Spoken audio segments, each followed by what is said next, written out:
तैयार रहिए। स्टार्ट। लोकसभा चुनाव से पहले के अंतिम पूर्ण बजट में आम आदमी का ध्यान रखा जाना अर्थव्यवस्था की जरूरत भी थी और राजनीति की भी। स्टॉप।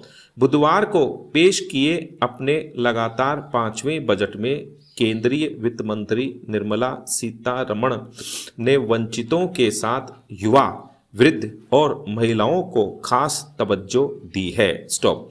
8 साल बाद आयकर छूट सीमा बढ़ाना मध्यम वर्ग के लिए खुश खबर मानी जा सकती है, तो गरीब कल्याण अन्न योजना के तहत मुफ्त दिए जाने वाले राशन की समय सीमा 1 साल बढ़ाया जाना कमज़ोर आय वर्ग के लोगों के लिए बड़ी राहत मानी जा सकती है। स्टॉप।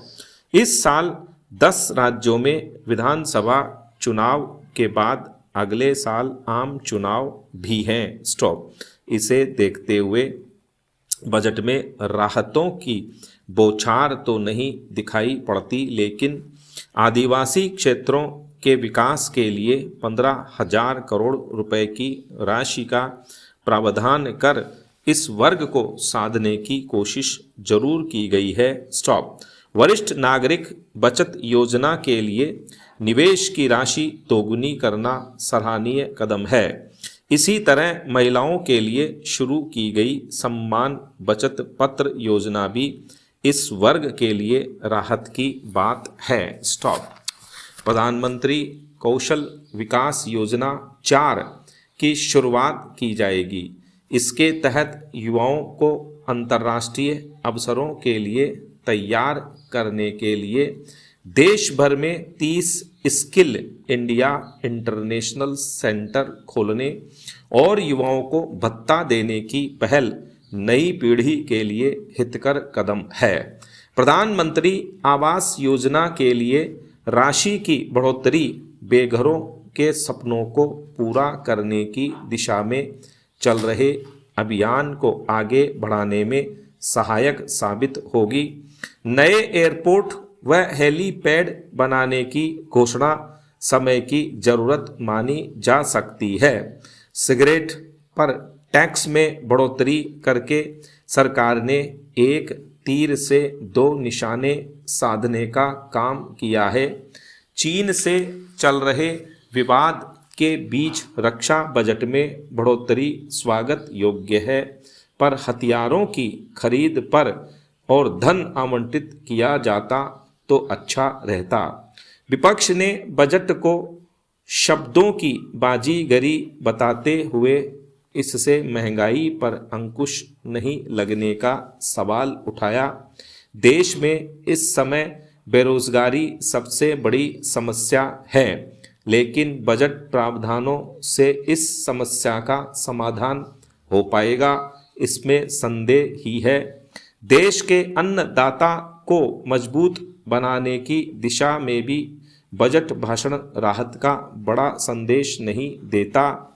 हाँ, करों में बढ़ोतरी न करके सरकार ने आम आदमी को साधने का प्रयास जरूर किया है। वित्त मंत्री ने जो बजट पेश किया है उस पर संसद में पक्ष विपक्ष अपने विचार रखेगा। महंगाई और बेरोजगारी पर चर्चा होगी तो दोनों पक्षों से सुझाव भी आएंगे। बेहतर हो कि देश के सामने मुंह बाएं खड़ी इन दोनों समस्याओं के समाधान की दिशा में कोई रास्ता निकाला जाए। बजट किसी भी देश की अर्थव्यवस्था को प्रतिबिंबित करता है। दुनिया की तीसरी सबसे बड़ी अर्थव्यवस्था बनने का लक्ष्य अच्छा है, लेकिन मूलभूत समस्याओं को जड़ से खत्म करने पर ही यह उपलब्धि सार्थक मानी जाएगी। स्टॉप। पैरा। केंद्रीय वित्त मंत्री द्वारा पेश बजट प्रस्तावों में कृषि क्षेत्र के लिए संस्थागत ऋण के लक्ष्य को 18 लाख करोड़ रुपए से बढ़ाकर 20 लाख करोड़ रुपए किया जाना स्वागत योग्य है। इन ऋणों में पशुपालन, डेयरी और मत्स्य पालन पर विशेष ध्यान दिया जाएगा। सरकार और सार्वजनिक क्षेत्र के बैंकों के प्रयासों के बावजूद अब भी किसान सूदखोरों के जाल में फंसे हुए हैं। ग्रामीण क्षेत्रों में अब भी संस्थागत ऋणों की भारी मांग है। देश की जीडीपी में कृषि क्षेत्र का योगदान लगभग 18% है, जबकि हमारे देश की लगभग 60% जनसंख्या कृषि पर निर्भर है। कृषि क्षेत्र में उत्पादन के लिए आवश्यक लोगों से अधिक लोगों का लगे होना भी ग्रामीण क्षेत्रों में औसत आय कम होने का एक कारण है। कृषि क्षेत्र में लगे अतिरिक्त लोगों को पशुपालन व डेयरी जैसी कृषि से संबंधित गतिविधि में लगाना होगा तथा इन्हें धीरे धीरे कौशल विकास के बाद बैंक ऋणों के माध्यम से उद्योग एवं सेवा क्षेत्र से जोड़ना होगा। आशा की जानी चाहिए कि बजट में कृषि क्षेत्र को करीब 2 लाख करोड़ रुपए के अतिरिक्त ऋण से कृषि उत्पादन में वृद्धि होगी, जिससे खाद्यान्न एवं दुग्ध व अन्य डेयरी उत्पादों की बढ़ती घरेलू मांग की पूर्ति संभव हो सकेगी। साथ ही हम इनका निर्यात भी बढ़ा सकेंगे।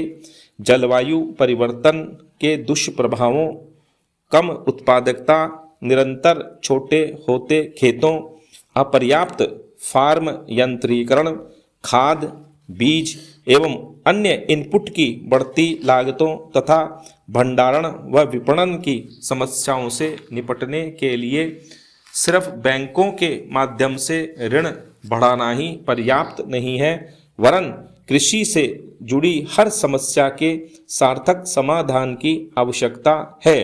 बजट में कृषि उत्पादन के ग्रामीण क्षेत्रों में भंडारण के लिए सब्सिडी का प्रावधान किया जाना चाहिए था। स्टॉप।